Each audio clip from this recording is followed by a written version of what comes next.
Invincible versus Nova.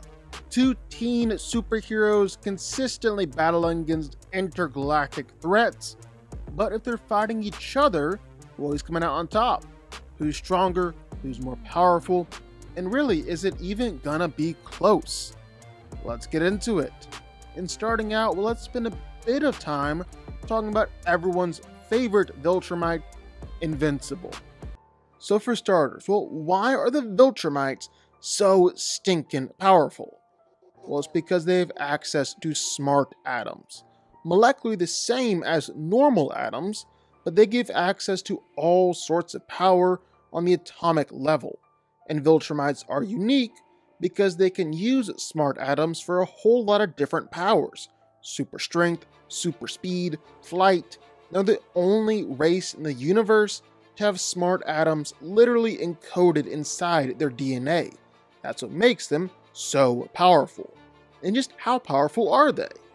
Well, with super strength, most higher tier Viltrumites are in a class all their own, like Conquest, where he can casually bust out of solid 400-ton solid steel blocks encased all around his body, as well as 6 miles of earth caving in on top of him. And even that's not enough to overpower Invincible. Invincible and Conquest had some of the greatest fights in the entire series, leveling towns, busting apart mountains, creating whole new canyons, and basically terraforming the planet as a result of their showdowns. Invincible came out on top both times, beating Conquest and eventually killing him. During his fight against Invincible, Omni-Man was punching Mark so hard that he was shaking entire mountains, and doing this repeatedly. In fact, Omni-Man was sending Mark flying all over the planet, causing earthquakes each time that he landed. But while Invincible definitely got dominated in that first fight, that actually didn't stay that way for long. In fact, there was a moment later in the series when Mark decided to arm wrestle against his dad. While his dad won, it was actually because Mark let his dad win. Mark saw that they were being watched, and he didn't want anyone to question the legitimacy of his dad's claim to the throne because his son was stronger than him. Omni-Man later explained that doesn't really work that way, but it does suggest that Invincible had surpassed Omni-Man in strength by this point. There have been plenty of instances where people have said that Viltrumites are able to destroy worlds, even physically tear them apart with their bare hands. You know what? We've actually seen that. Omni-Man, Invincible, and Thaddeus all teamed up to destroy the planet Viltrum, which is roughly twice the size of Earth. They busted it apart just by flying straight through it. So yeah, the higher tier Viltrumites are incredibly powerful. And Invincible is basically the strongest and most powerful out of all of them. He got a few upgrades throughout the series. First off, when he actually started working out, that began to increase his strength. Then after his first fight with Thrag, when Thrag nearly killed him, Adam Eve rebuilt his body back and stronger than ever, to the point where now Invincible could actually challenge Thrag straight up. He could throw 100,000-ton spaceships into lower orbit, decapitate some of Thrag's kids, or kill them with just 1 or 2 hits. They were literally splattering against him and killing themselves just by trying to hurt him. And at the end of the series, he didn't just beat Thrag in a fight, but he also beat Alan the Alien in just a few hits, who's just as powerful as the strongest Viltrumites out there. One time in a crossover event that is canon, Invincible managed to push a moon out of its orbit and send it hurtling into the surface of Mars. Yeah, no doubt about it, Mark ends up being the strongest hero in Invincible. It's also insanely tough. Like, really tough. Before he even started working out, Mark was able to be hit with electricity 10 times as powerful as lightning, meaning that it was 500,000 degrees, or the same heat as the second hardest part of the sun. Then after he began working out, Invincible survived a special nuke that the Mahler twins came up with that was like 1,000,000 nukes all packed into one. Invincible survived. He's taken punches from Solar Man in a crossover, a dude who's a casual planet buster. He survived explosions that legit vaporized a city. Not destroyed, vaporized. He took blasts from Universa and her staff. Staff so powerful that it could destroy the world and drain the planet dry.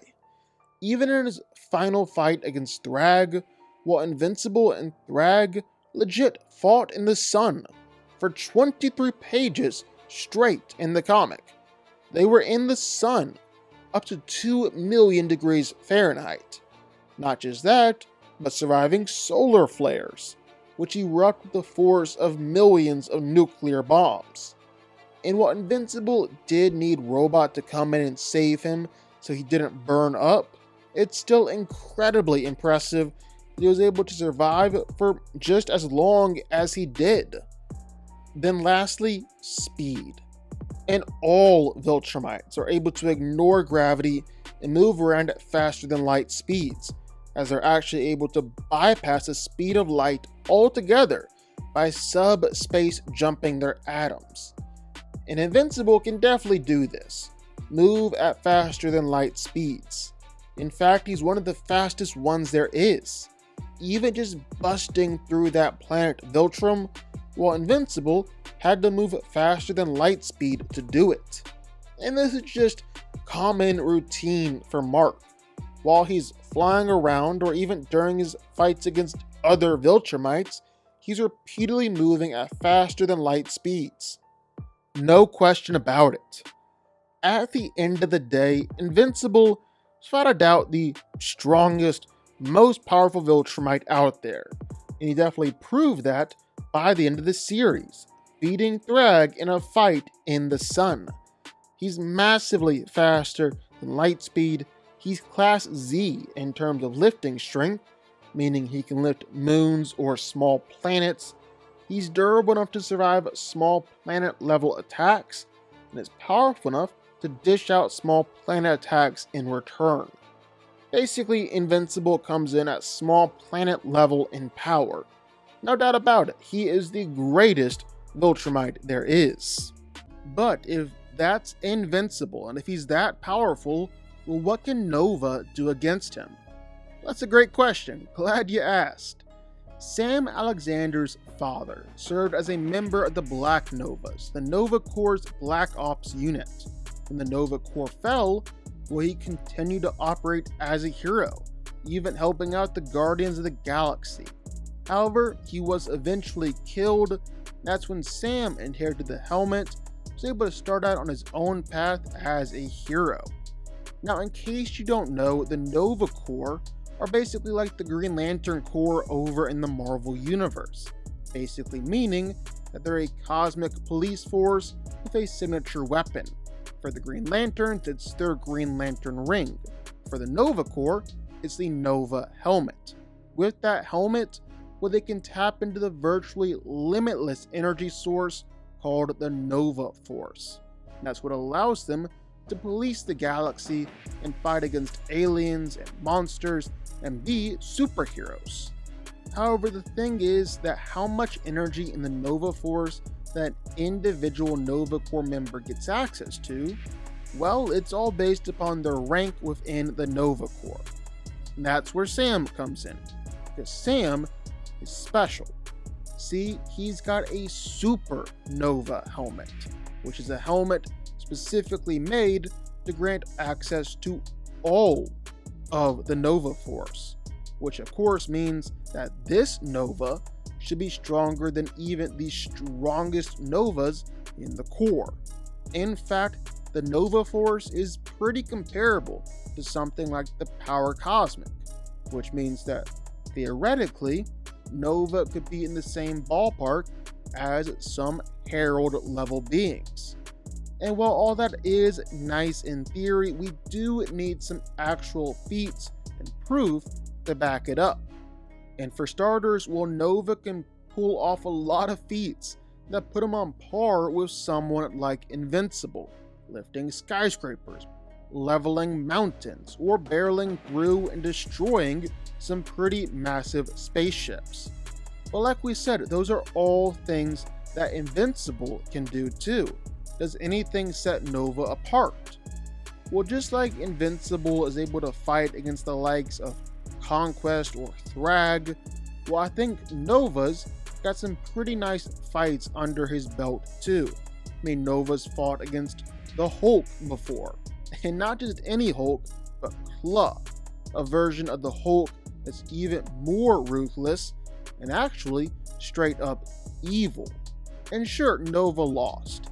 He's still a kid hero and was forced to fight the Hulk, but he managed to land some solid hits throughout the fight and even survived a direct punch, which is a lot more than you can say for most heroes in Marvel.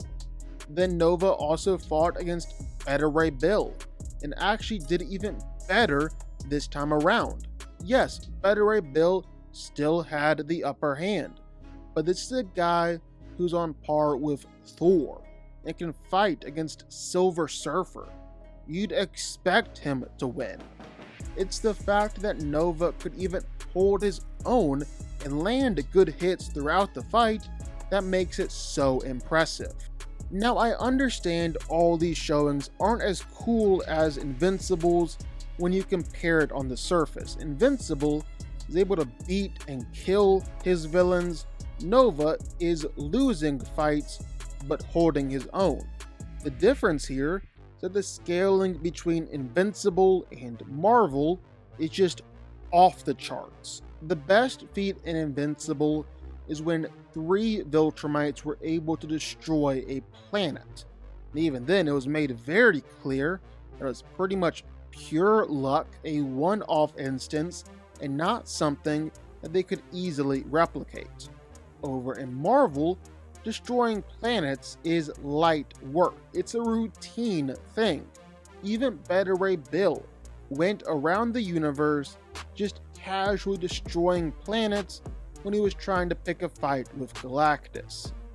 Beta Ray Bill and Hulk are better and more powerful than anything Invincible has to offer. So Nova just managing to hang in fights there and hold his own is definitely impressive and shows off just how powerful he is. And the same goes for durability too. In fact, there's a pretty clear example of the difference between these two heroes. Like Invincible was able to fight in the sun, but it was burning him up and nearly killed him. Took him forever to recover. Nova can casually fly through the sun like it's nothing. And of course, that's not even mentioning taking attacks from Hulk or attacks from the Phoenix Force and surviving. Nova definitely has better durability feats. There's also just the fact that Invincible has to get up close and personal in order to be effective in a fight. His really only strategy is just throwing punches. Nova has a perfect counter for this with his Energy Blast. They're powerful enough to injure the Hulk, and Nova can definitely injure Invincible, keep him at bay, scraping the surface of Nova's potential. It makes sense that Kid has access to an entire cosmic force that is protecting Hulk.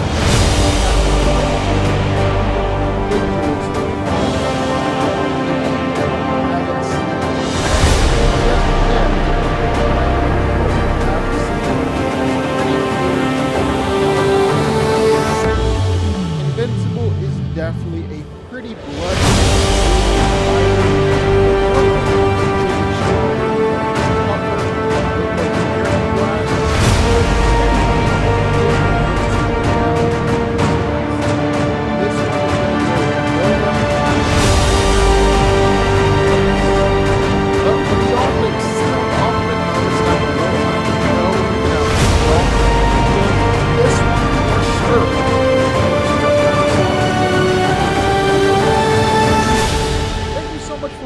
for supporting us. And if you want to go